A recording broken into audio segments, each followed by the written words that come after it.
você? Seja muito bem-vindo, seja muito bem-vinda a mais um episódio do nosso Efemérides Podcast. E hoje, no dia 13 de outubro, nós vamos tratar do Dia Mundial para a Prevenção de Desastres Naturais. Mas antes, toca a vinheta. Educação, negritude e indígenas, gênero e diversidade, educação especial inclusiva, meio ambiente, Efemérides Podcast, com o professor Rodney. Então, como eu tinha dito anteriormente, hoje é dia 13 de outubro, é o Dia Mundial para a Prevenção de Desastres Naturais. E nós trouxemos aqui uma super fera, que é o professor Francisco Dourado, da Universidade do Estado do Rio de Janeiro, de um centro de pesquisas e estudos muito importante, que vai trocar uma ideia com a gente aqui. Antes, vamos ver aqui uma apresentação do nosso convidado. Francisco Dourado é geólogo pela Universidade do Estado do Rio de Janeiro, 2001, onde fez mestrado e doutorado, 2006 e 2010. Atualmente é professor associado da Faculdade de Geologia e vice-chefe do Departamento de Geologia Aplicada, onde é responsável pelas disciplinas de Geotecnologias, SIG. É professor e orientador nos programas de pós-graduação em Análise de Bacias e Faixas Móveis, PPGEG, e Gestão e Regulação de Recursos Hídricos, Profágua, onde é coordenador adjunto. Coordenador do Centro de Estudos e Pesquisas em Desastres, CEPEDES. Procientista e cientista do nosso estado da FAPERJ, e bolsista de produtividade do CNPq, membro do WG2, Tsunami Hazard Assessment do ICG Caribe EAWS. Foi diretor de Geologia do Serviço Geológico do Estado do Rio de Janeiro, participou das expedições científicas brasileiras Antártica 14 e 15 e foi bolsista da Fundação Fulbright, CNPq, ANP, FAPERJ, JICA e USAID. Legal. Seja bem-vindo, Francisco. É uma satisfação aqui estar no nosso podcast aqui no Instituto Federal de Educação, Ciência e Tecnologia do Rio de Janeiro, campus São João de Meriti, para toda a nossa comunidade. Então, Francisco, sobre esse tema, por que é importante ter um Dia Mundial para a Prevenção de Desastres? Por que é importante chamar a atenção da sociedade para esse tema? Vou começar do início. Então, geralmente, quando a gente pensa em desastre, a gente só pensa depois que ele acontece, né? Essa questão dos desastres só vai à mídia, só vai à TV, quando ocorre um evento muito grande. Como a gente viu em janeiro de 2011, na região serrana, aquele desastre que destruiu diversos municípios, né? Matou pelo menos 1.200 pessoas. Então, a gente geralmente só presta atenção nesse problema depois que ocorre. Só que esse não é o jeito certo de combater. A gente tem que pensar no antes. A gente tem que se preparar antes dos eventos para tentar minimizar ao máximo as perdas e danos causadas por ele. Então, é muito importante, hoje, dia 13 de outubro, onde a gente comemora o Dia Internacional de Redução de Risco de Desastre, ou seja, a gente tentar diminuir esses impactos causados pelos desastres naturais, não só no Brasil, como no mundo. Beleza. E conta pra gente, aqui no Rio de Janeiro, você está numa universidade super importante, prestigiada, que é a Universidade do Estado do Rio de Janeiro, a UERJ, num centro de pesquisas e estudos que é realmente uma das referências aí em nível nacional e internacional. Fala um pouquinho do papel do centro de pesquisas para aqui para o Rio de Janeiro. Como é que vocês estão dando contribuição aqui para o nosso estado? Então, o centro de pesquisa ele tem um nome, né? CEPEDES. É mais fácil do que dizer Centro de Estudos e Pesquisa sobre Desastres. Então, o CEPEDES ele é um grupo de pesquisa onde, como eu falei para vocês, reúne vários pesquisadores de várias áreas. A gente trabalha basicamente em dois focos, em duas direções. A primeira é antes do desastre. A gente tenta dar suporte aos tomadores de decisões de como fazer essa redução de risco de desastre. Então, por exemplo, a gente tem parcerias com várias defesas civis municipais, onde a gente trabalha, por exemplo, dando aula para crianças sobre o que é um desastre, como que eles podem reconhecer o que é um desastre, como eles podem reconhecer uma área onde pode acontecer um desastre.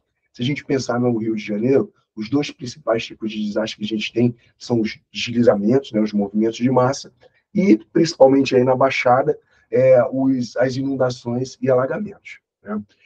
Uma outra linha que nós trabalhamos é o atendimento científico durante o desastre. Então, por exemplo, aconteceu um desastre em uma determinada área.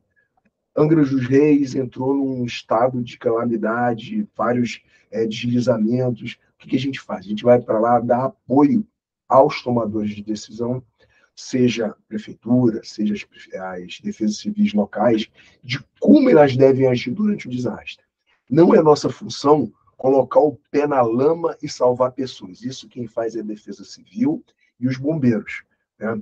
A nossa função é dar apoio a essas equipes, indicando, olha, vamos começar trabalhando nessa área. Olha, nessa área aqui é melhor, enquanto estiver chovendo, não atuar. Por quê? Porque além das pessoas que já estão lá com o problema, se a gente entrar ali, pode acontecer um deslizamento e aumentar o número de vítimas. Então, dá esse apoio científico aos tomadores de decisão. Então, basicamente, são essas duas áreas de atuação. Agora, como que a gente faz isso?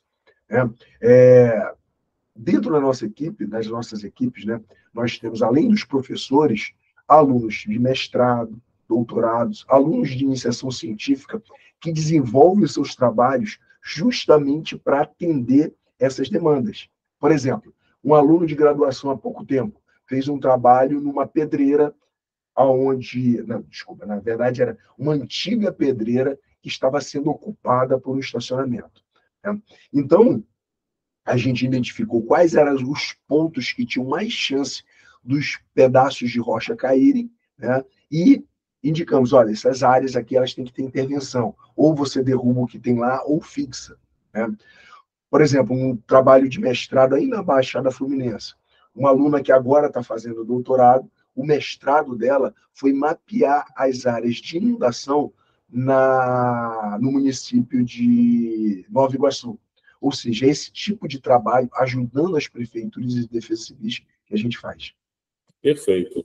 Então, aqui citando aqui a Baixada, já que você citou a Baixada Fluminense, né, nós estamos falando aqui de São João de Meriti, me dá o que mais acontece dentro na sua visão, na sua experiência, para essa região, no que tange aos desastres naturais? Quais desastres mais acometem essa região da Baixada? Você citou a questão do alagamento. Realmente, aqui estamos do lado do Rio Sarapuí. Né? Tem aqui Caxias, Campos São João de Meriti, para citar alguns, ficam aqui nas margens do Rio Sarapuí. Né? E você tem casos de alagamento ali. As pessoas perdem imóveis. Como é que você está enxergando? Como é que vocês enxergam a questão dos desastres naturais na região da Baixada Fluminense? Então, primeiro a gente tem que voltar a entender o que é a Baixada Fluminense. Né? Eu, como geólogo, quando eu olho, né, a Baía de Guanabara, o que eu vejo? Ali foi uma área de separação de dois blocos de rocha gigantes.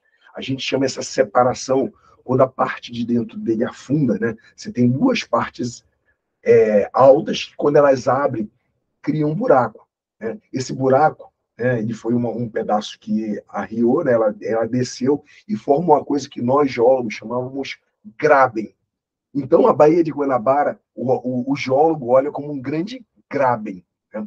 Então, essa abertura criou como se fosse uma panela, um buraco aonde todo o material, todo o sedimento que é gerado no entorno vai para esse buraco, que é a Baía de Guanabara.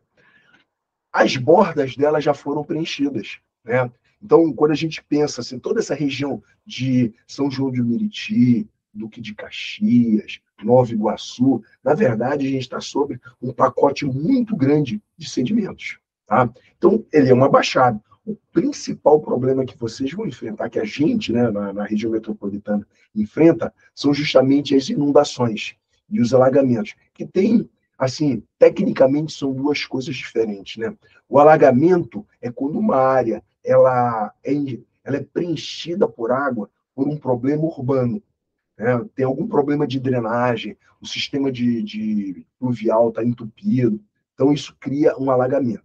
As inundações, elas já são processos naturais que ocorrem independente de haver ali pessoas ou não. As inundações, elas vão acontecer sazonalmente, ou seja, durante o verão, choveu muito, aquela área vai inundar se tiver pessoas ou não.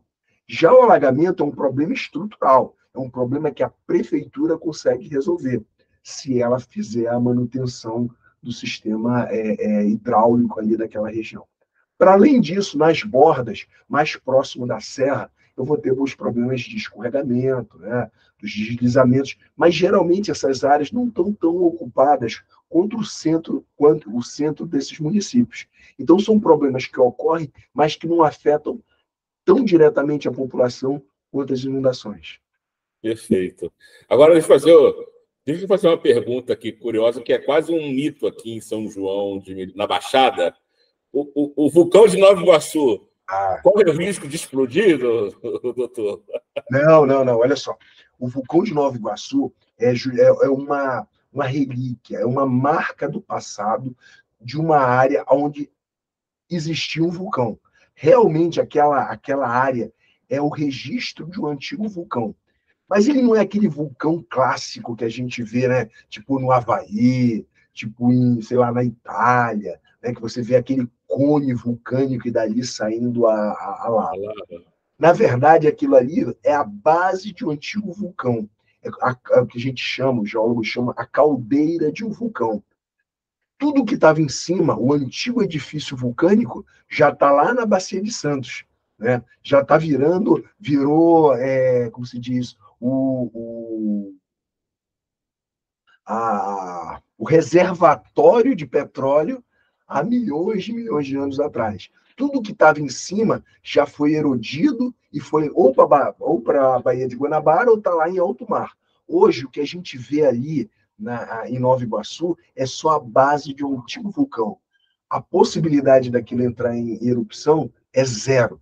Tá? A gente está numa área, o Brasil está numa área que atualmente é impossível que ocorra um novo vulcão.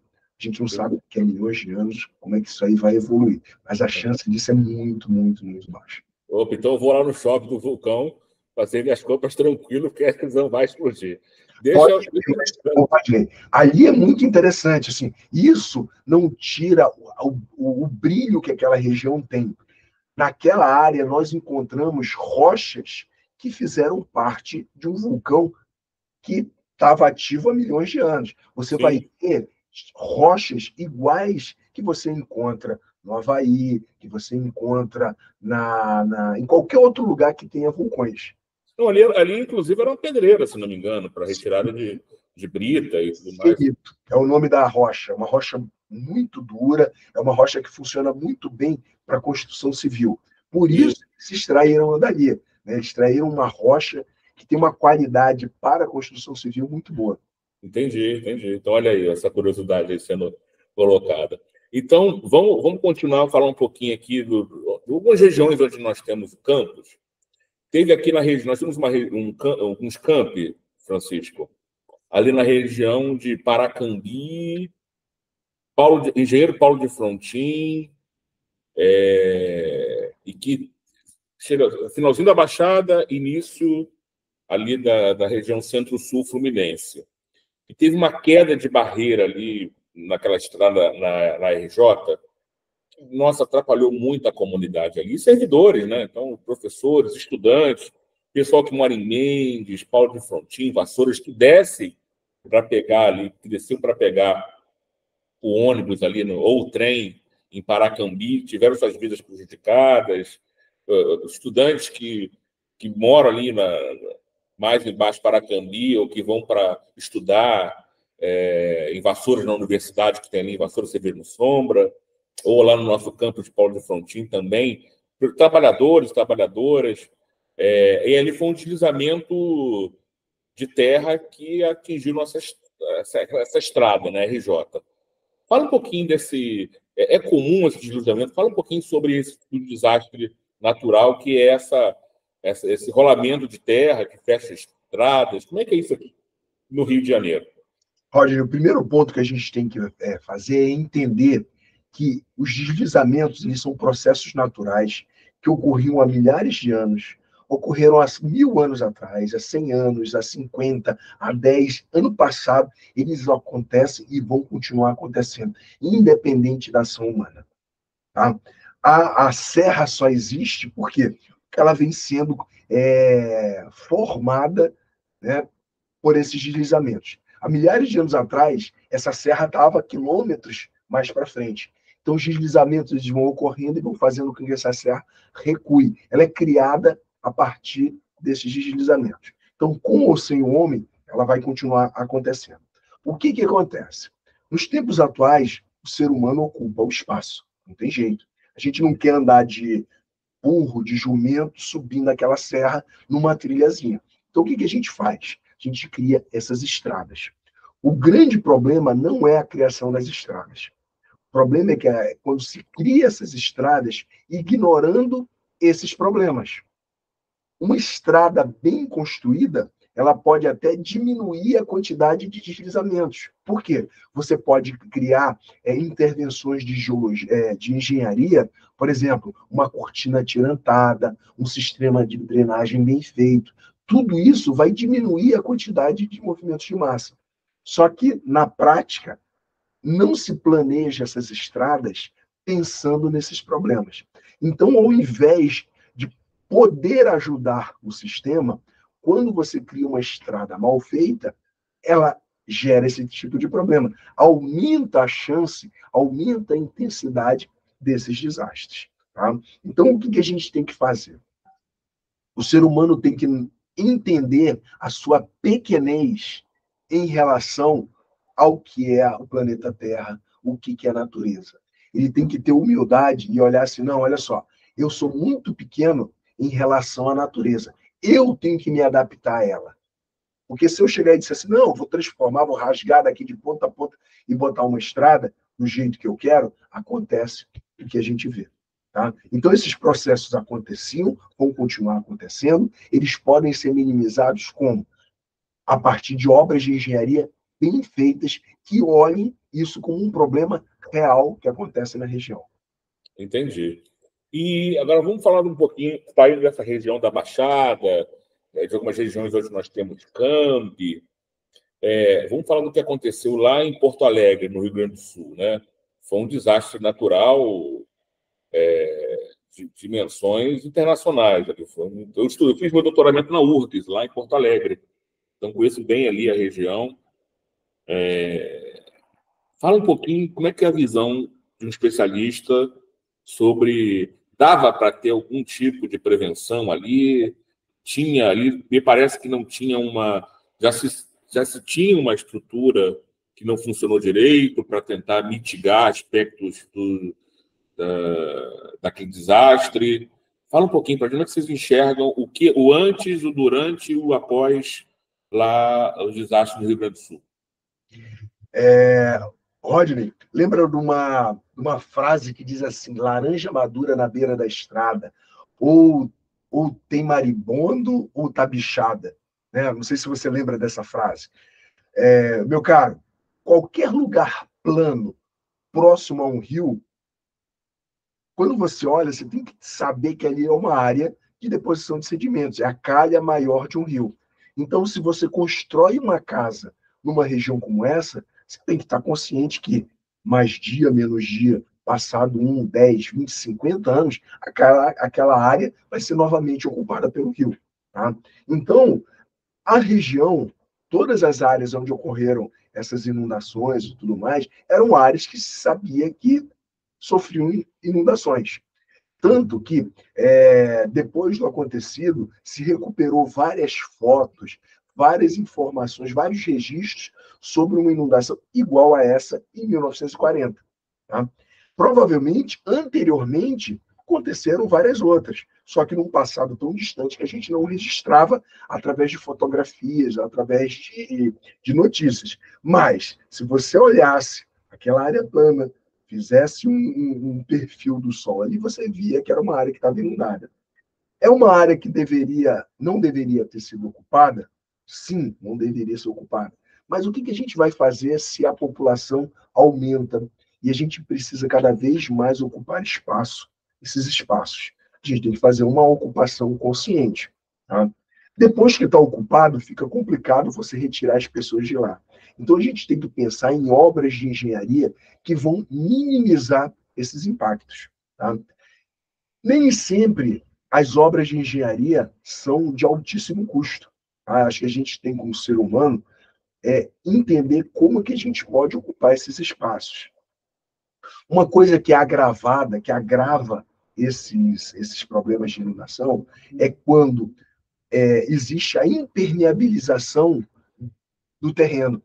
Por quê? Antigamente, quando uma chuva dessa caía, ela caía vamos supor, caía num quintal, caía num gramado, e o solo absorvia essa água e ela levava um tempo entre cair no gramado e chegar no rio.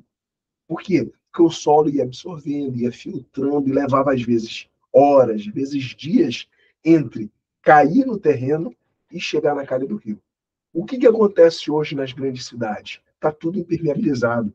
E o tempo que a água chega entre cair numa calçada impermeabilizada ou cair numa rua que está asfaltada e essa água chegar na calha do rio é muito rápido. Então, o nível de água sobe muito rápido. Tá? Então, eu vejo não só Porto Alegre, como várias outras cidades, como a nossa própria Baixada, né? O problema da forma da ocupação, né? A forma da ocupação ser o grande problema, o grande vilão nesses processos. Né? Não tem jeito, o ser humano tem que ocupar. A gente quer, todo mundo quer uma qualidade de vida melhor. Né? Ele não quer morar lá no meio do mato, onde para ele poder ir para a escola, ou às vezes pegar um cinema. Né? O cara vai levar horas, ou vai ter que pegar uma trilha, ou vai pegar uma estrada que não tem a mesma qualidade, a mesma forma de acesso que uma rua asfaltada. Né? O que a gente tem que fazer é melhorar essa forma de ocupação. E que nem sempre é tão complexo. Às vezes, para que eu preciso de um quintal todo impermeabilizado, né, todo concretado, se eu posso ter um gramado, se eu posso ter uma árvore? Né? Por que eu vou ter minha calçada completamente impermeabilizada se eu posso ter meus canteiros? Eu posso ter jardins na frente da minha casa, né, que vão ajudar a absorver essa água e evitar que essa água entre direto no sistema. Né? E a gente tem que fazer melhorar essa forma de ocupação. Você falou de impermeabilização do solo. A gente ouve muito falar de um asfalto que retém a água. Esse asfalto, fala um pouquinho para a gente, de fato ajuda a questão ajuda no combate ao desastre natural? Como é que você enxerga essa questão desse asfalto que retém a água e não no solo? Não é minha área, tá? Eu sou geólogo, meu negócio é pedra e solo, mas o que eu acompanho, o que eu vejo, né? Eu vou te falar mais de piruada, sabe? O que eu vejo o pessoal da engenharia falar. Geralmente, um asfalto ele é composto por vários materiais. Você tem o piche, você tem areia, você tem um granulado, né? E geralmente esse tipo o clássico, ele torna esse asfalto impermeável, né? É como se fosse uma capa de piche e água, quando bate, ela escorre para as sarjetas, ou ela vai se concentrando e passa por cima da superfície.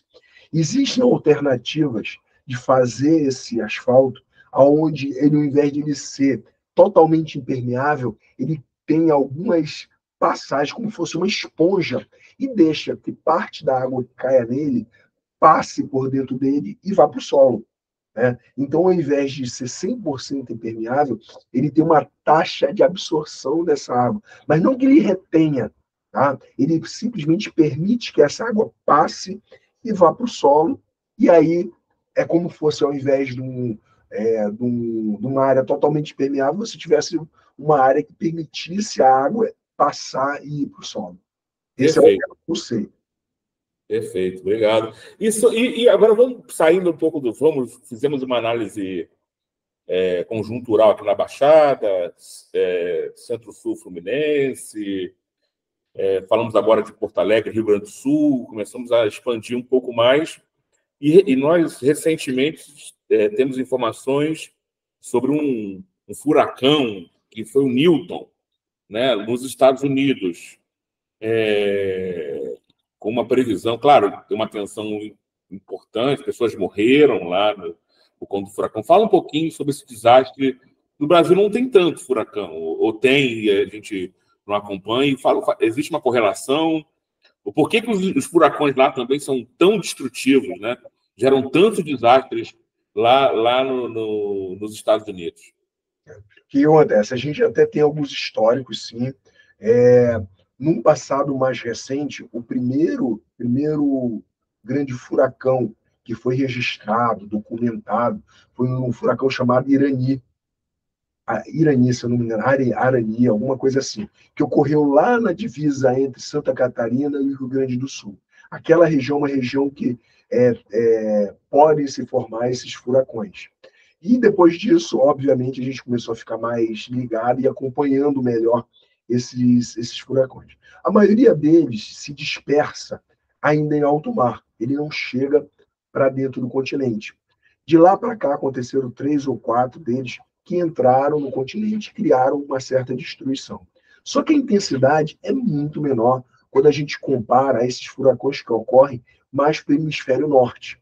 No hemisfério norte, a gente tem essa zona dos furacões que são criados ali no Atlântico e entram pela costa leste americana, correm ali pela Flórida, entram pelo Golfo do México. Mas a gente tem também outros grandes furacões que atingem ali a Ásia.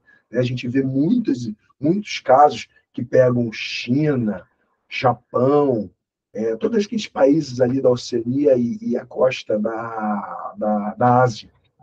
Então, nós temos, naturalmente, regiões no planeta Terra onde vão acontecer mais furacões do que em outras. O hemisfério sul, nesse ponto, é relativamente tranquilo. Isso ocorre muito mais no hemisfério norte. E, como eu te falei, no Brasil, isso ocorre com menos intensidade e menos frequência, mas também ocorre. Por que eles são tão destrutivos? Na verdade, a intensidade deles, existe uma classificação que vai de 1 a 5, que está diretamente ligada à velocidade dos ventos. Ora, quanto maior a velocidade do vento, mais forte eles vão ser e maior vai ser o poder de destruição. De tempos em tempos acontece. O Newton, se eu não me engano, ele já foi classificado como um furacão classe 5, que é a velocidade máxima. Tem gente até dizendo que ele pode criar uma nova classe, a classe 6, que é um nível mais forte. Mas isso, são especulações, a gente só vai ter isso muito bem definido nos próximos meses. O pessoal da meteorologia, que são eles, que são os responsáveis por fazer essa classificação, eu acredito que nos próximos meses eles vão criar trabalhos científicos, relatórios, onde eles vão detalhar muito bem isso, e aí sim eles vão criar ou não uma nova classe. Perfeito. Antes de a gente caminhar para o final, tem 2 perguntas, e antes de falar de orientações à população, sobre desastres naturais, fala um pouquinho para a gente, para as autoridades. A gente está aqui, tivemos agora um ciclo, um novo ciclo aí político esse ano, agora, acabou recentemente. Quais sugestões você daria para o formulador de políticas públicas, seja no legislativo ou seja no executivo municipal? O que está faltando para a turma aí que está dominando aí a política, que assumiu novas funções públicas, os cargos públicos? O que eles deveriam se preocupar em alocar o orçamento? Que é orçamento, né? Como é que está esse balanço de orçamento? Qual é a relação direta entre orçamento e público e a melhoria da prevenção da população? Que dica você dá para o gestor público que está assumindo aí está sentando na cadeira de prefeito, o gestor público está sentando na cadeira de vereador? Para onde ele tem que olhar para essa situação? Tanto aí para os alagamentos, deslizamento, como é que está isso aí? Fala para a gente um pouquinho. Prevenção, palavra-chave. Prevenção. Tá? Não adianta depois chorar pelo leite derramado. A gente tem que evitar que os eventos não vão deixar de acontecer. A chuva vai continuar chovendo, os lugares vão continuar inundando, aonde tiver que deslizar, vai deslizar. O que a gente tem que trabalhar é com a prevenção. A gente se antever a esses problemas. E a gente tem 2 grandes grupos de ações de prevenção. Uma, a gente chama as ações estruturantes, que é o que? Obra. É fazer obra. Tá? Só que isso tem um custo alto e nem sempre as prefeituras têm capacidade econômica de fazer essas grandes obras. E aí ela tem que ir aos estados, né, e ao governo federal conseguir esses recursos. Mas, do outro lado, a gente tem as ações que são não estruturantes, que o custo é muito baixo. A gente não pode se enganar e dizer que não tem custo. Tem. Por exemplo, quando a gente pensa num programa de educação ambiental, um programa de educação para redução de risco de desastre, tem que ter investimento. A gente tem que levar os técnicos para as escolas para falar. A gente tem que levar coisas como, por exemplo, uma cartilha educacional. Só que você tem um custo para fazer isso. Né? Então não adianta dizer que não tem custo. Tem sim. Por exemplo, a gente dentro do CEPEDS, a gente tem um programa chamado Consciência. É meio que uma pegadinha entre consciência de entender e a consciência, né? Onde a gente vai em escolas para falar sobre desastres naturais para crianças. Também tem outra, cara, eu estou ficando velho, né? Quanto mais cabelo branco e barba branca eu tenho, eu acho que eu tenho um pensamento mais de velho. Eu penso o seguinte: nós, com a cabeça branca, não temos mais muito o que aprender. A gente pode aprender sim, mas não somos nós que vamos salvar o futuro. Quem vai salvar o futuro são as crianças e os jovens. Então, são eles que têm que ser conscientizados. Então, ir às escolas, na minha visão, principalmente as escolas do primeiro segmento, é que a gente vai conseguir, daqui a 10, 15, 20 anos, ter um novo cenário.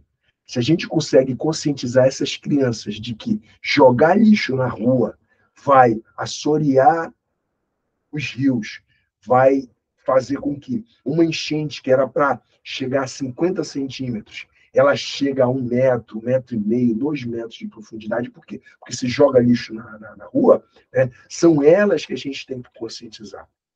Os adolescentes estão ali no meio termo, eles ainda têm, entre aspas, salvação.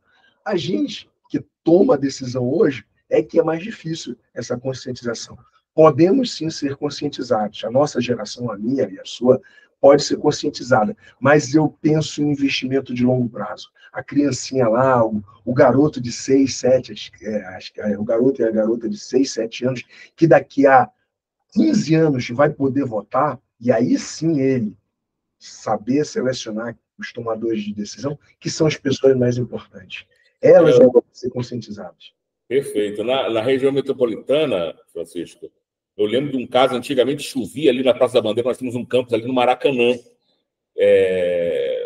E ali chovia, pertinho aí da UERJ, chovia bastante ali. A equipe da empresa de jornalismo ia lá logo fazer matéria, porque ia pegar lá a inundação, e o pessoal sumiu, porque acho que fizeram ali uma obra, né, de um reservatório grande. Isso ajudou a combater. Eu não ouço mais a matéria lá da televisão falando da inundação. Ajudou mesmo? Esse tipo de solução, ela é eficaz? Certamente. Isso aí é lá na Praça da Bandeira. Era clássico. Isso. Era clássico. Começou a chover, aí começava a inundar, e a gente ainda tinha, quando coincidia a maré alta com uma chuva forte, ou seja, lá no final do rio, se não me engano, Rio Maracanã ou Rio Joana, quando lá na saída, na foz do rio, se a maré tivesse alta, isso criava uma barreira natural, e aqui na Praça da Bandeira enchia muito mais. Não foi uma só ação, foram várias ações, né, que conseguiram mitigar, minimizar esse impacto. Uma delas foi criar um túnel extravasor, que leva a água direto da Praça da Bandeira para a Baía de Guanabara. Então, a água que levava um tempo, indo pelo rio até chegar, se criou um túnel extravasor que joga essa água direto para a Baía de Guanabara. Isso já diminuía a quantidade de água que poderia ficar ali na Praça da Bandeira. Uma outra solução que foi combinada com isso foi a criação dos piscinões, que são o quê? Reservatórios gigantescos, que tem subterrâneos, e faz com que essa água, que deveria estar infiltrada no solo, se a gente não tivesse um ambiente urbano tão impermeabilizado, né? Essa água que deveria estar infiltrada no solo e correndo, e hoje está correndo direto no rio, né? Ele é estancado, ela é armazenada antes de chegar na Praça da Bandeira. Então, a água que corria direto para a Praça da Bandeira e causava essa inundação, ou ela é jogada direto para a Baía de Guanabara, ou ele é reservado, né? Ele é acumulado nesses grandes piscinões. Ou seja, a inteligência, a engenharia, né? Antevendo os problemas. Perfeito, perfeito. E para a população, caminhando para o nosso final aqui, qual é a dica que você deixa? Tem mais diversos. O Rio de Janeiro é uma cidade, é um estado, né, entre o mar e a montanha, né, isso é muito forte, com muitas regiões, com várias regiões de baixada, e algumas lagoas, áreas. Qual é a dica para a população? Hoje eu vejo uma política de sirenes, de mensagens por SMS, tem até alguma coisa em nível nacional também, de apoio. Como é que você... Qual a dica que você deixa para a população num caso de um desastre natural? Você, como especialista, né, para o morador da comunidade, para o morador, para o favelado, como é que você... o que você poderia dar de sugestão? Qual a dica que o Fernando deixa no caso de desastre natural em vias de acontecer, ou chegou a mensagem? Qual a orientação que é dada? Vamos lá, a gente tem agora duas linhas. A primeira é, o que eu posso fazer por mim? A gente não pode esperar o Estado nos tutoriar. A gente não pode esperar o Estado tomar conta da gente. Tá? Então, a primeira coisa é a gente observar. Um raio ele pode até cair em qualquer lugar. Um asteroide pode cair em qualquer lugar. Agora, uma inundação e um deslizamento, ele sempre ocorre onde já ocorreu. Na verdade, é uma repetição de um fenômeno que vem acontecendo há anos. Então, se aquela área já inundou uma vez, ela vai inundar novamente. Se aquela área já ocorreu um deslizamento, vai acontecer novamente. Então é isso. É primeiro entender a área onde você mora. Você entendendo isso, você tem que saber trabalhar com o que você tem ali. E aí a gente vai para o poder público. A gente tem uma ferramenta que é muito importante, né? A gente não é uma ferramenta, a gente tem um grupo que é muito importante, que é a Defesa Civil. Tá? A gente tem a Defesa Civil Nacional, que olha lá de cima, de Brasília, para todos nós. A gente tem a Defesa Civil Estadual, que olha para o estado todo, lá do patamar onde eles estão. Mas a gente tem as defesas civis municipais que estão muito mais próximas da gente. Tá? Várias defesas civis municipais têm os seus NUDECs, são os seus núcleos de defesa civil, que são mais próximas ainda. Cada comunidade, cada bairro, cada local onde você tem um risco maior de deslizamento ou de inundação, geralmente as defesas civis municipais criam seus NUDECs. E eles é que vão conseguir ajudar mais próximo essas comunidades. E se não tem, é a hora dessa população cobrar. Vai lá na Defesa Civil Municipal e diz, ô, chefe, na minha comunidade, no meu morro, na minha favela, não tem NUDEC, a gente precisa de alguém lá. E sempre as defesas civis, eu não conheço nenhuma defesa civil que não tenha essa predisposição natural de auxiliar as comunidades. Então, vocês podem contar, sim, com as defesas civis municipais. Eu sei que em São João do Meriti, Duque de Caxias, Nova Iguaçu, Belfort Roxo, são municípios que eu conheço próximo, e eu sei que as defesas civis municipais têm uma grande atuação. Se elas não agem hoje numa comunidade, é porque elas não identificaram ou não foram demandadas pelas localidades para isso. Então, pode ir lá na Defesa Civil Municipal, que eu tenho certeza que eles vão ajudar vocês. Legal. Francisco, muito obrigado. A gente sempre fecha aqui nosso podcast perguntando para o convidado, né, para o entrevistado, um sonho. Deixa um sonho aqui para a nossa audiência, um sonho do Francisco para a nossa audiência. Eu vou falar de um sonho relativo à defesa civil. Se fossem sonhos pessoais, a gente tem vários, né? Mas defesa civil era que se investisse. O meu sonho era que se investisse cada vez mais em prevenção e cada vez menos em recuperação. Não deixar de investir na recuperação, e sim que se necessitasse cada vez menos de investimentos em recuperação. Por quê? Porque a gente teria conseguido, com o investimento em prevenção, diminuir esses impactos. Então, de uma maneira sucinta, meu sonho era que se investisse cada vez mais em prevenção e cada vez menos na recuperação.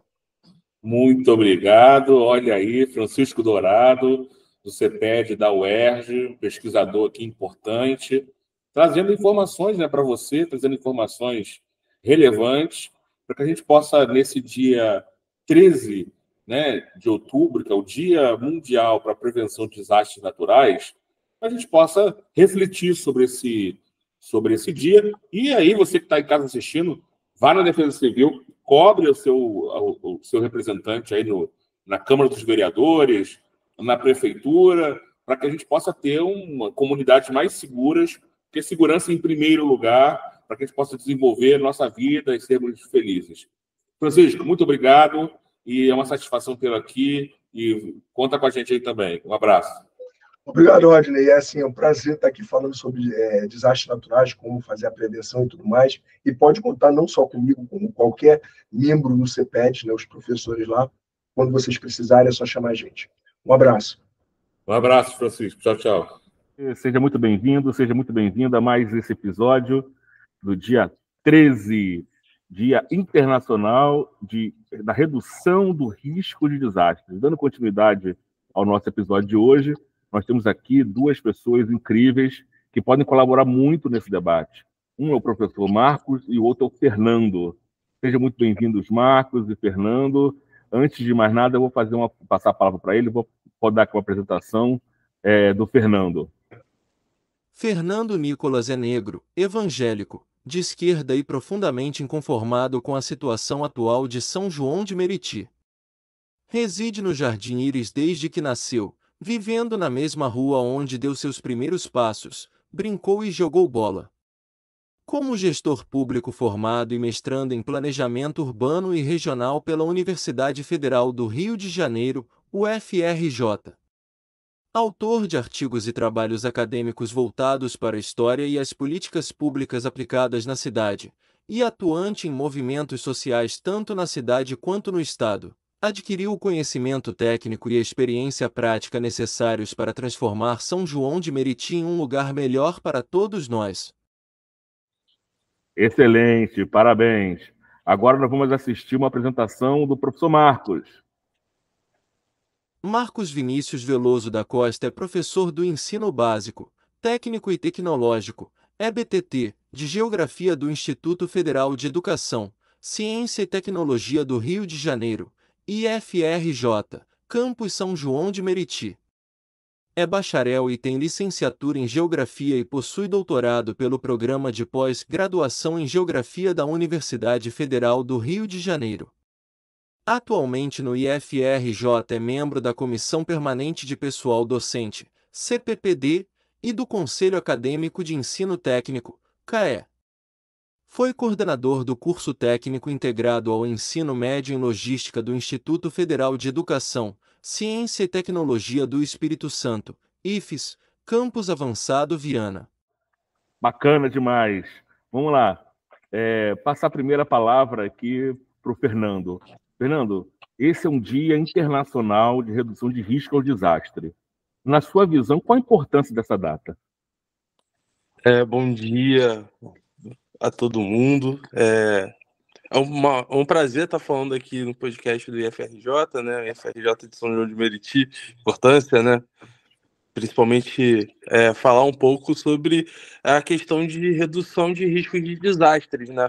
Falando principalmente de Baixada Fluminense, que é um território que normalmente a gente sempre está associado a questões dos desastres naturais, seja enchente, seja deslizamento de terras, e que acabam sempre prejudicando aquelas famílias e aquelas pessoas que sempre são que já são prejudicadas desde pela falta de grana até mesmo por outras questões e acabam sendo também prejudicadas pelas questões dos desastres, né?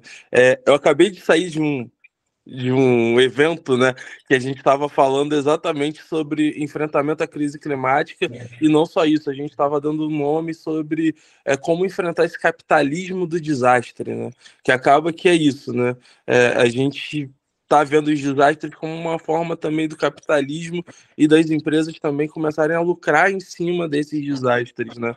A gente está vendo o Rio Grande do Sul agora, a gente está vendo como a reconstrução do Rio Grande do Sul acaba sendo também uma forma de uma mudança do capital. E é isso, assim, agora falando sobre Baixada, mas em si, acho que essa data é importante para a gente pensar um planejamento estratégico para a Baixada Fluminense. A gente precisa mudar essa ideia de que meio ambiente, que a questão climática são balelas ou que são algumas coisas que são erradas. Não, a gente precisa ter prioridade ao enfrentamento aos desastres naturais e principalmente pensar um planejamento estratégico para pensar o enfrentamento à crise climática que se aproxima, né, nos últimos anos.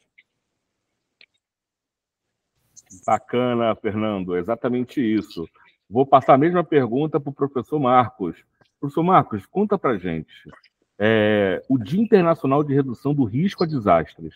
Do seu ponto de vista, qual a importância de celebrar essa data? Bom dia a todos. Também é um prazer, né, participar aqui do podcast, do Efemérides, e ainda mais, né, sendo uma voz aí da Baixada Fluminense, né, de São João de Meriti. Então é de suma importância, né, que a gente tenha essa fala vindo da Baixada, né?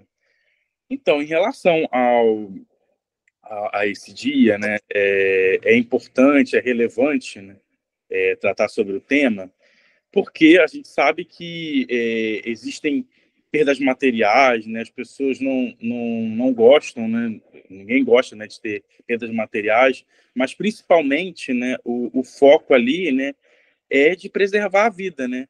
Quantas vidas não vão embora devido aos riscos, né, a esses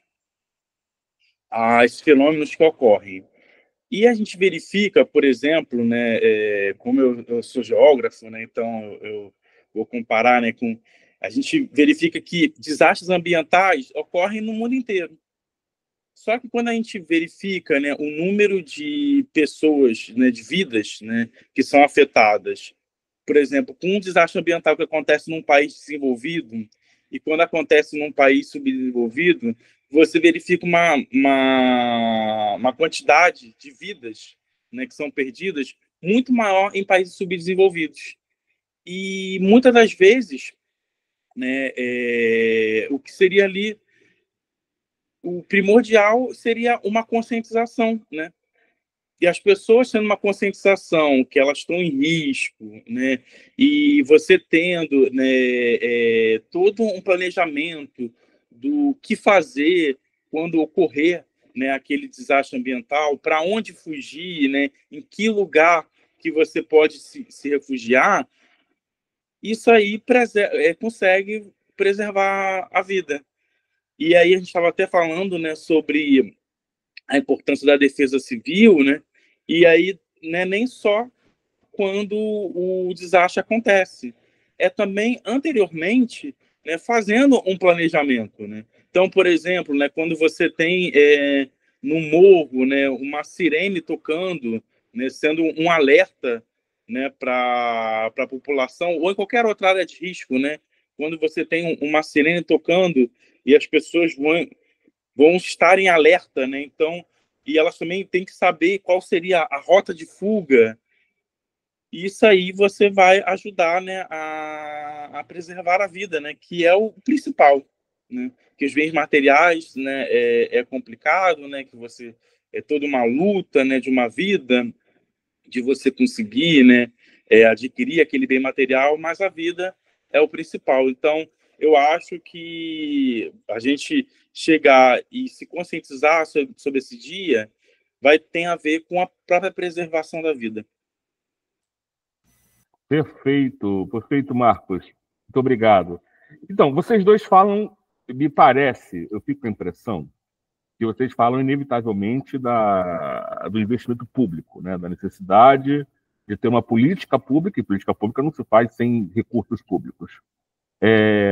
Fernando, fala um pouquinho para a gente, você que acabou de sair de uma eleição, uma disputa de uma eleição municipal, né? A vereança em São João de Meriti, defendeu pautas progressistas, né? A gente percebeu isso aqui.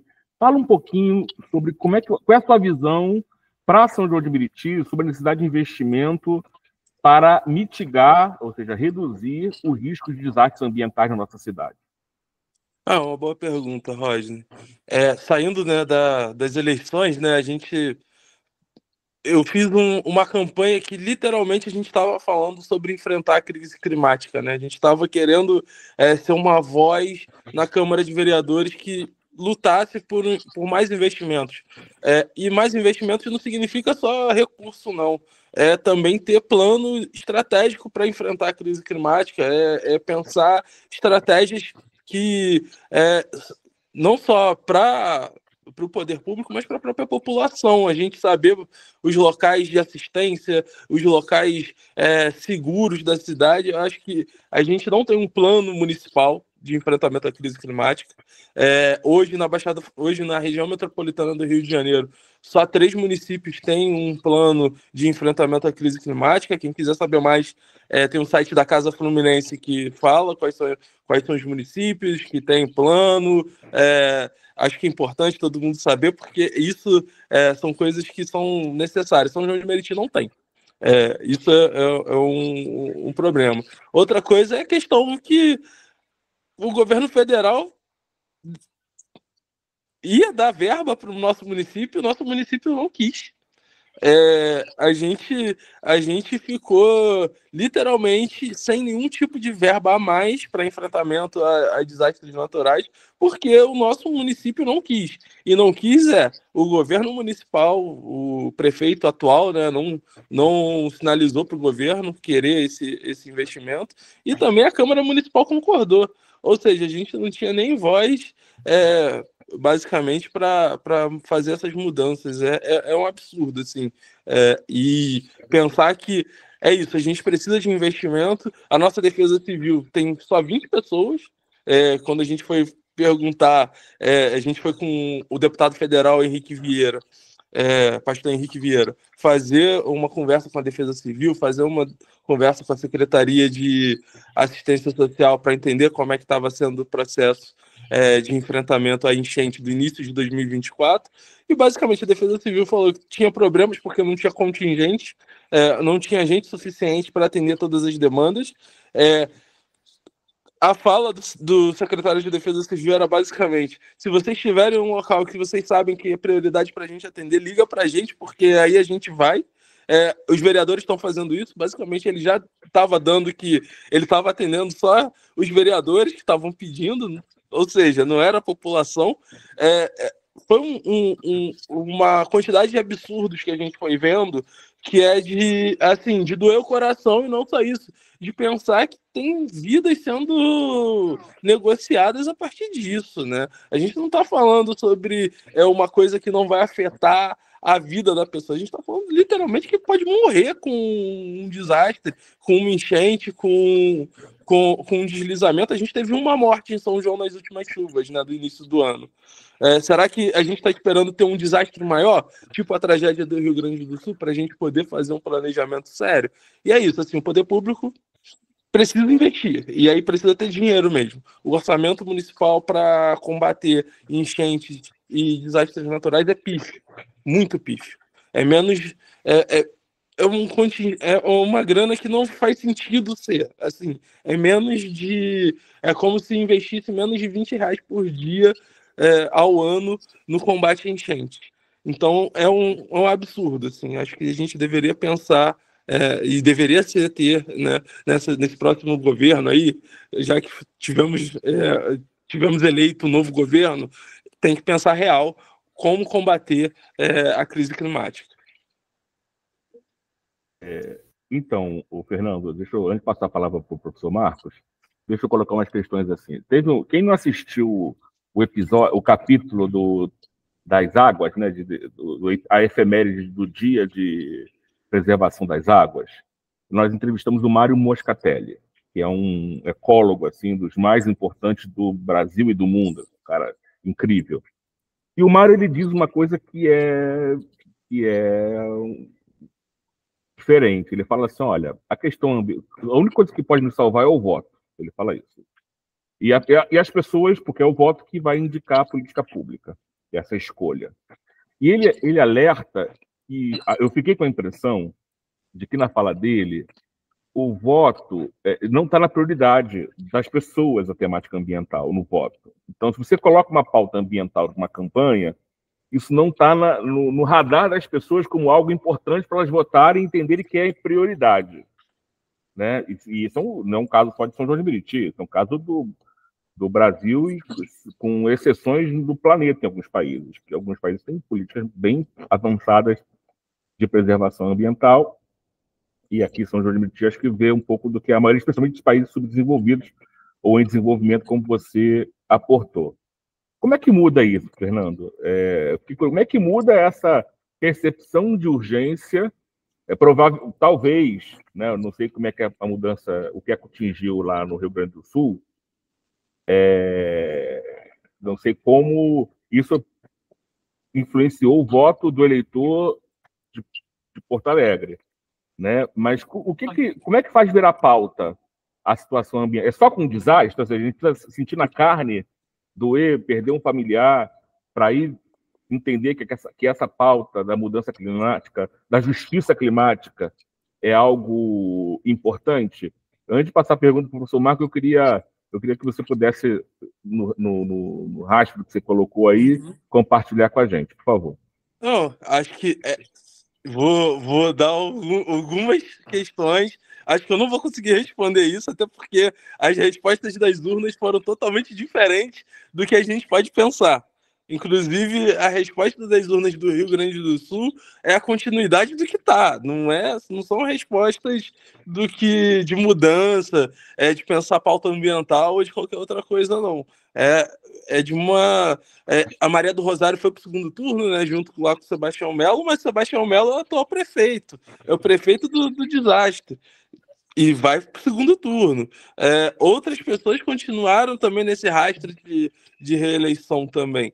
Acho que tem uma questão, e aí acho que não é só o voto a partir dos desastres, do meio ambiente e tal. Acho que tem outras pautas, né? A população acaba que é sobrecarregada por uma pauta específica que é a segurança pública. Não só sobre segurança pública, mas também a saúde.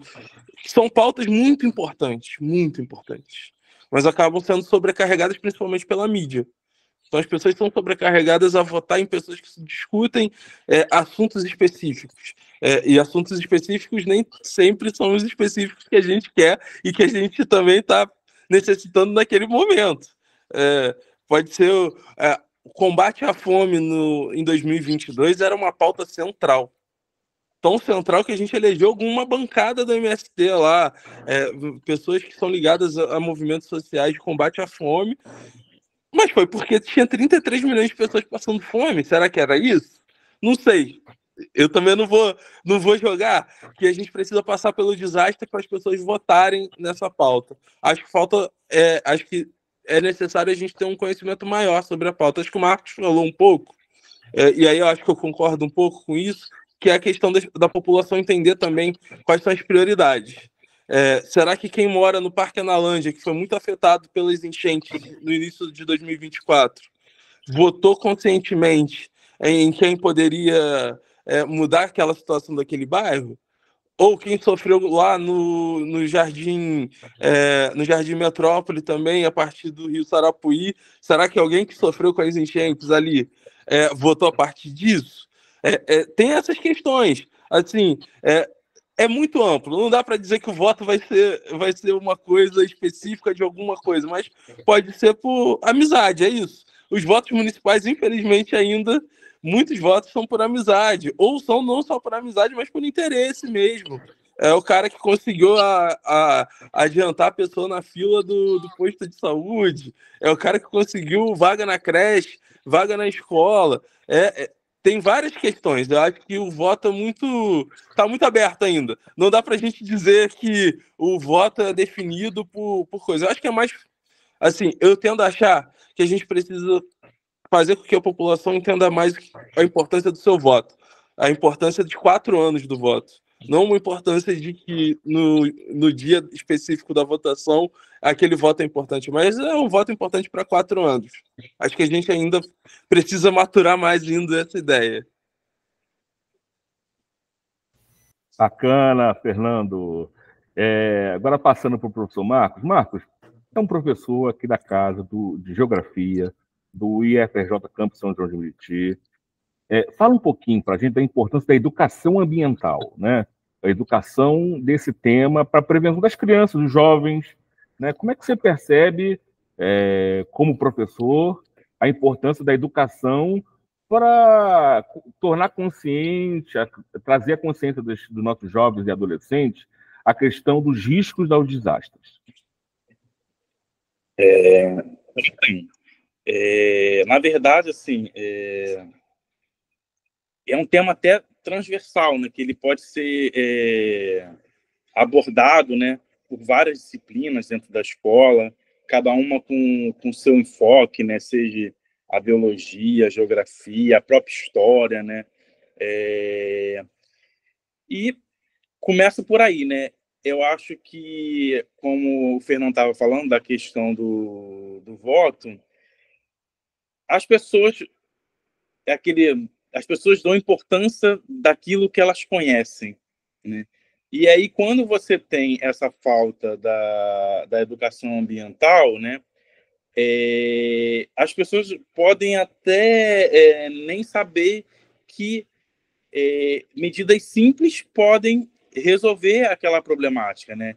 Medidas simples como, por exemplo, né, o despejo de lixo, né?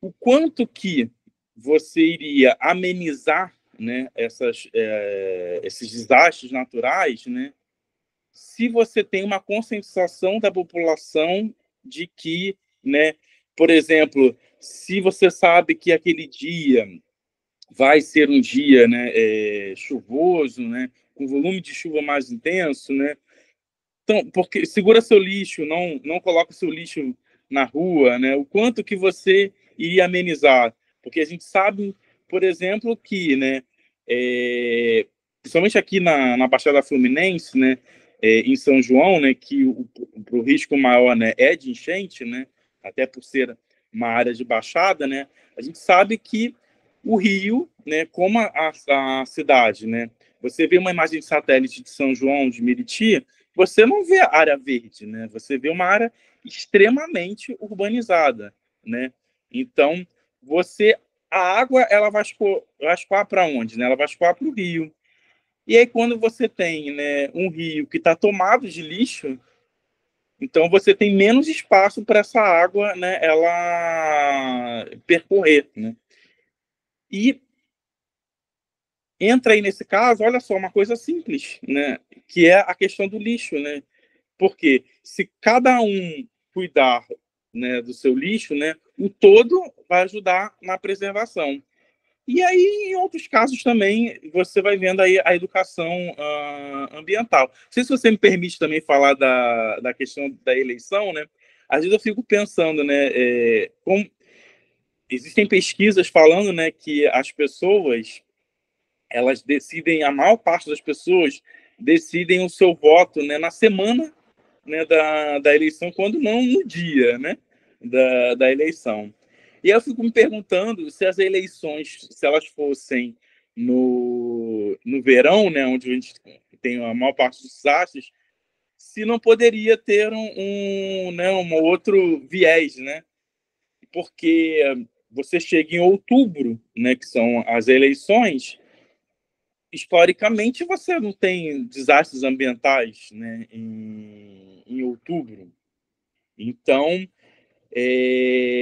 e o que acontece, né? Eu vejo que se alguém for, por exemplo, se alguém for buscar votar em alguém, em algum candidato em que tenha essa temática ambiental, né, que trate essa temática ambiental, a pessoa tem que ser muito interessada, ela tem que esmiuçar, né, o plano, né, de governo, né, o plano do candidato a vereador, né, para poder descobrir. Porque justamente, né, o que o Fernando estava falando, né, essa questão da segurança, ela entra muito, né, em evidência, porque a própria mídia, né, e o próprio dia a dia das pessoas, né, o tempo todo a pessoa está encarando ali o problema da segurança, né? Ela fica sabendo de um vizinho que sofreu um roubo, um outro vizinho que sofreu alguma violência, e diariamente, né, você tem, né, isso sendo tratado pela mídia, então que ajuda, né, a alertar mais ainda sobre esse problema de segurança, mas a questão do desastre não, né? Principalmente você tem naquele aconteceu, você fica aquela semana, né, sendo tratada, né, na mídia e das pessoas, né, da preocupação, né? Só que aí depois cai no esquecimento. E aí eu vejo que, né, essa questão, as pessoas têm uma memória, literalmente uma memória curta, né, em que você acaba utilizando, né, e aí se você chegar e ver, por exemplo, procurar algum candidato que seja ligado à segurança, nossa, você vai encontrar um monte, né? Você vai ficar até na dúvida e você também logo encontra esse candidato ele se manifestando, né? De o que poderia ser feito, né? Pela questão da segurança pública. E na questão ambiental, você vê, né? O próprio candidato ele vai verificar que no perfil do eleitor não é um perfil de eleitor que esteja ali, né, comprometido, né, e que tenha ideias para que esses desastres ambientais eles sejam amenizados. Perfeito. Obrigado, Marcos, pelo ponto de vista, destacando a importância da educação ambiental para os jovens, para as crianças, porque essa questão é bastante cultural, né? Infelizmente, essa coisa de jogar o lixo no valão, né? E aí você acaba realmente gerando um problema. Isso é muito bem lembrado, essa situação das enchentes aqui. É por aí mesmo. Fernando, eu vi que você estava concordando com ele ali em algumas coisas. Como é que é isso? Então, vou fazer uma coisa aqui que falar uma coisa de experiência do processo eleitoral, inclusive. A gente andou muito, né, pelo município, né? E uma das coisas que me surpreendeu muito é a falta de lixeira no nosso município. A gente anda quilômetros e não tem lixeiras públicas. Assim, para um município que tem problemas de enchente, problemas com coleta de lixo, com várias coisas, não ter lixeiras públicas é uma verdadeira questão. E aí eu estava concordando também com o Marcos com algumas questões relacionadas à educação ambiental. A gente precisa mesmo mudar algumas questões, principalmente na educação infantil, na educação dos jovens. A gente precisa ter como pauta mesmo assim, a questão climática, as mudanças climáticas. A gente está passando por várias mudanças no nosso meio ambiente que são importantes a gente ser discutido isso em sala de aula. A gente passou anos, e aí acho que o Marcos também deve ter passado por isso, que falando sobre economizar água. Economia de água, economia de luz, era sempre essa pauta nas aulas, né? A gente foi bombardeado não só nas aulas, mas também pela mídia para isso. Sendo que, né, comparado às casas das pessoas e tal, o consumo de água é muito menor do que de grandes empresas. Durante essa semana lá de planejamento urbano que a gente debateu o capitalismo do desastre, a quantidade de água utilizada para a exportação de carne bovina do Brasil é muito grande, muito grande. É quase que o quíntuplo do que é utilizado de água potável pela população nacional. Não só isso, a quantidade de água utilizada para fazer Coca-Cola é o tamanho da água utilizada pela população brasileira, gente. Assim, a gente está fazendo Coca-Cola e a galera que está tomando banho, racionando água, pensando que está fazendo favor para o meio ambiente, não está não, gente. Assim, é muito menor do que o que está sendo gasto fazendo Coca-Cola. Assim, e é isso, né? A gente está falando sobre como a gente precisa ter essa mudança do paradigma do que são a escala da importância, né? A gente está falando sobre exemplos pequenos, mas esses exemplos precisam ser multiplicados para cima, né? Não adianta ser eu a fazer alguma coisa e não ter uma política pública que diminua, por exemplo, o consumo de água das grandes empresas, ou que faça com que elas paguem alguma coisa, algum subsídio maior para que a gente possa fazer alguma coisa. E aí, só para completar uma coisa, que só me chama a atenção, e aí é mais ao meu lado de planejamento urbano, historiador também um pouco, é uma questão que é a formação histórica de São João, né? E aí, quando ele estava falando da falta de áreas verdes, a gente tem que lembrar da nossa formação da cidade, né? A gente foi uma cidade que é isso, né? A gente começa com... E aí, a formação da Baixada Fluminense é uma formação de anos. Mas de São João de Meriti, a gente tem uma explosão entre os anos 40 até os anos 70, que é o período em que a gente sai de 70 mil habitantes para 300. Olha a quantidade, olha o tamanho que a gente cresce. Mas a gente cresce sem planejamento nenhum.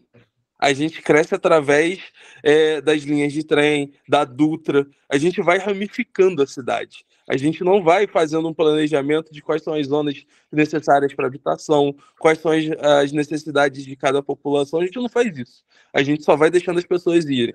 E criando casa, criando casa, criando casa. Mas não só isso, a gente vai criando casa e criando empresa também. Aí também, vamos lá, vai criando indústria, vai criando algumas coisas. E é isso. Hoje a gente não tem área verde no nosso município. A gente não tem uma área verde. E aí eu estou fazendo um levantamento de dados para minha dissertação, que é o número de terrenos vazios, né? De vazios urbanos na cidade também. E aí eu ainda estou começando o levantamento, mas me impressiona porque a gente não tem política, por exemplo, para os vazios urbanos, que poderiam ser áreas verdes municipais, poderiam ser parques, mini florestas, coisas que mitigariam não só... e aí eu vou pegar um pouquinho da fala do Marcos, que é a falta de desastre em outubro. A gente passou por quase um desastre, que foi as ondas de calor, né? Que isso Sim. também, em algum momento, a gente vai ter como desastre natural no nosso país. Na Europa já passa por isso, mas é porque lá tem uma temperatura muito amena. Mas aqui a gente está acostumado com 30 graus, mas já daqui a pouco está 45, 50, que são temperaturas insuportáveis para um ser humano. Então daqui a pouco a gente vai passar também pelo desastre em outubro. Mas aí é outro nível de desastre, e a gente vai estar discutindo novamente sobre como evitar o desastre das ondas de calor. E aí, para evitar isso, acho que é a construção de áreas verdes, por exemplo. A gente não tem área verde em São João de Meriti, a gente precisa pensar real sobre isso. E o poder público precisa estar atento a isso. Bacana, bacana, Fernando. Marcos, eu queria que você também fizesse um contraponto na fala do Fernando, mas também que compartilhasse. Você tem um projeto de dados, de mapeamento de dados, de infográfico. Fala um pouquinho sobre o seu projeto na área de geoprocessamento, enfim. Conta um pouquinho dessa sua experiência, por favor. Não, então, pegando um pouquinho dele, né, interessante ele falar que realmente, assim, a gente vê a Baixada Fluminense como um todo, né, e destacando aí São João, né, que a gente está comentando, né, teve esse projeto aí de autoconstrução, né, as pessoas, elas tinham ali o terreno e elas iam construindo, e a gente, quando a gente vê que o poder público ele pode ter um papel central, por exemplo, até mesmo na própria legislação municipal, né? Porque uma cidade que ela vai ter um planejamento urbano, né? Você tem limitações na própria legislação que ela diz assim, olha, você pode impermeabilizar no máximo um percentual do seu terreno, né? Então, um certo percentual do seu terreno não pode ser impermeabilizado. E aí, quando as pessoas elas vão verificando que não existe uma legislação e que elas podem fazer, né, como bem entendem, né, a propriedade ela é privada, né, mas aí você vai ter um bem coletivo que a própria legislação ela vai tratar. E aí, quando você tem as pessoas fazendo de qualquer maneira, né, nessa autoconstrução, as pessoas vão impermeabilizar e se a gente verificar, né, se a gente for adentrar cada casa, né, no município de São João ou na Baixada Fluminense, né, assim que você entra na casa das pessoas, você vê concreto o tempo todo. Né, o que você vai ver ali, né, você não vê terra exposta, que a tendência, né, são as pessoas, elas o quê? Elas colocarem concreto para poder você ter uma maior área em que você possa circular, né? Fora que, depois, no decorrer dos anos, né, você falou aí da expansão, né? você tem a expansão horizontal, né? E depois você tem a própria verticalização dessa expansão, em que um terreno em que você tinha ali, né, uma família morando, começa a ter duas, começa a ter três, né? Isso aí vai ocupando, preenchendo todo o terreno, seja ele, né, de forma horizontal, ou seja, formando outros andares, e aí você vai impermeabilizando cada vez mais, né, essa área, e você não tem ali uma área verde. Eu vejo, por exemplo, né, uma maneira assim que, por exemplo, o município poderia colocar, né, fornecendo mudas de plantas para as pessoas. Seria uma forma de incentivar, né, a pessoa, né, todo mundo quer, né, embelezar, e o quanto que é bonito, né, você ter uma planta em casa. E seria uma maneira, por exemplo, né, sem forçar, né, porque numa legislação, né, é uma coisa forçada, né, você é obrigado a ter aquele percentual, né. Nesse caso, né, você fornecendo para a população mudas seria uma maneira de você incentivar, né, a pessoa a não, eu vou criar aqui um jardim no meu terreno, né, utilizando as mudas fornecidas pela população, né. Eu tenho um projeto, né, de pesquisa, né, com os alunos, né, do ensino médio, né, em que a gente trata sobre, né, lá a Agenda 2030, né, e que a gente verifica, né, pega dados mundiais, dados dos estados brasileiros, né, em que esses alunos eles mapeiam, né. Então a gente pega dados do Banco Mundial, dados do IBGE e a gente mapeia, né, o quanto que cada país ou cada estado brasileiro, né, ele está avançando sobre os Objetivos de Desenvolvimento Sustentável, né, as ODS, né. E a questão ambiental e até ligado ao risco de desastre, né, permeia, né, vários objetivos, né, do desenvolvimento sustentável, desde cidades sustentáveis, desde educação ambiental, desde saúde, né, várias temáticas vão estar sendo permeadas aí até pelo tema né, do podcast, né, que é o tema de você prevenir, né, o risco de desastres ambientais. Perfeito, valeu, Marcos. Então, só lembrando que realmente a cidade, ela tem pouquíssimas áreas verdes. Saiu uma matéria no RJ, se não me engano, na televisão, recentemente, até destacando isso. Sei que comentou muito na cidade, a falta de áreas verdes, mas acho que deixa aqui um convite para o pessoal conhecer o Horto Municipal de São João de Meriti, ali no Parque Barreto, e ali tem um trabalho de mudas, etc. Acho que esse trabalho podia ter mais investimento ali para que as pessoas conhecessem e pudesse se distribuir mais essas mudas na cidade, que realmente para construir uma cobertura vegetal. Mas realmente a cidade, uma cidade de 32 quilômetros quadrados, ou seja, em torno de 6 quilômetros de raio, uma cidade bem pequena, foi por muitos anos considerada a cidade formigueiro das Américas, hoje não é mais, porque a recontagem do IBGE reduziu um pouco, mas a densidade populacional é gigantesca, né? Então, realmente é um lugar que carece de cobertura vegetal. A gente está caminhando para o final. Vou pegar as últimas palavras antes de perguntar meu tradicional, minha pergunta dos sonhos dos convidados, mas vou deixar para vocês fazerem as considerações finais aqui da fala de vocês. Fernando. Primeiro, agradecer o convite, né? Acho que é importante a gente estar falando não só sobre São João de Meriti, mas falando sobre a questão climática. Acho que falando sobre enfrentamento a desastre, né? Nesse dia de enfrentamento, acho que é importante a gente salientar essa data, salientar que é importante a gente fazer as prevenções necessárias aos desastres. E não só isso, a gente cobrar do poder público. Você que votou no seu vereador, no seu prefeito, cobre. É importante cobrar.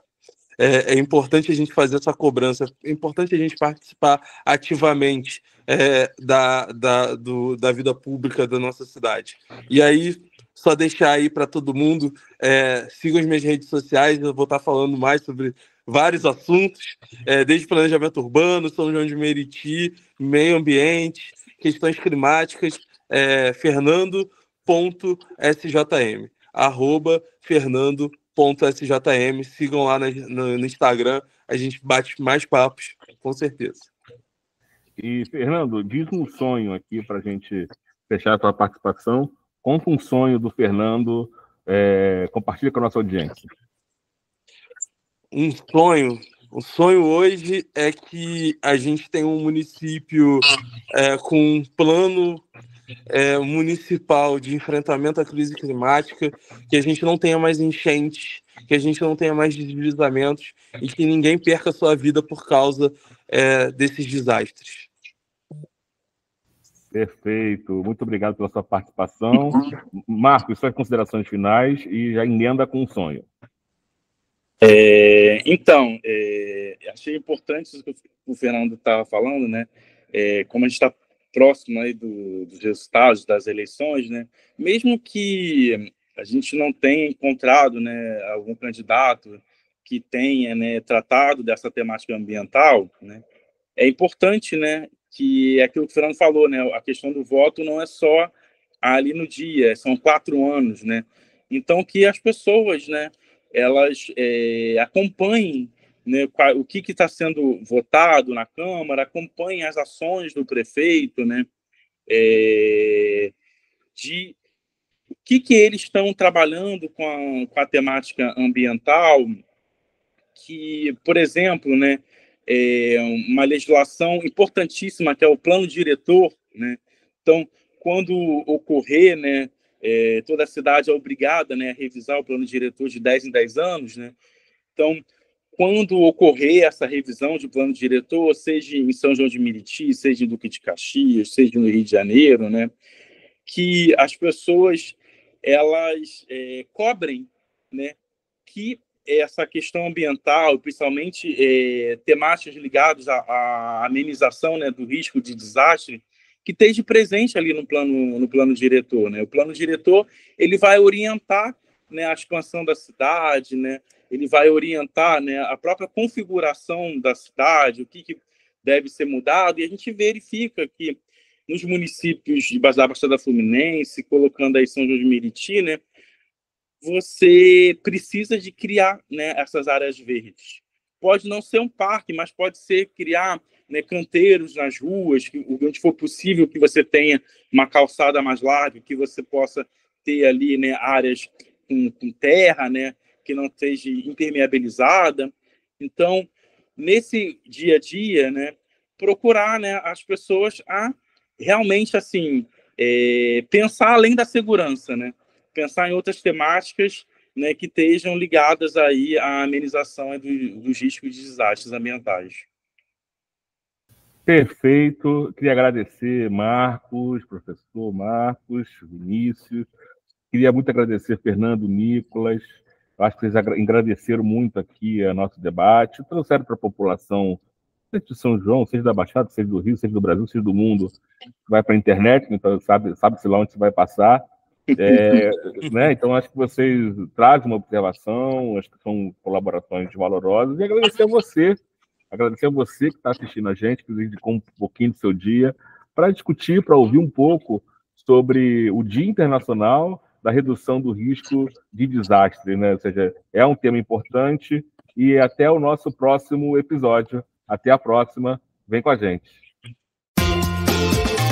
Oferecimento Professor Rodney.